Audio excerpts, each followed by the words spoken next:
Kamu tahu tidak, Oma ngapain kalau sedih? Betul. Dengerin cerita kamu.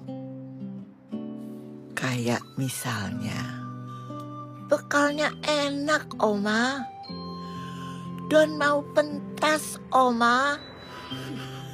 Semuanya bikin Oma senang dengarnya. Ayah dan ibu memang sudah tidak bersama kita lagi. Jadi, Don tidak usah khawatir. Ada Oma, ada buku ini.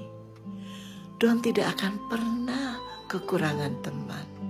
Tiap ada peran yang bersedih, ada peran yang menghibur. Kamu penghibur Oma.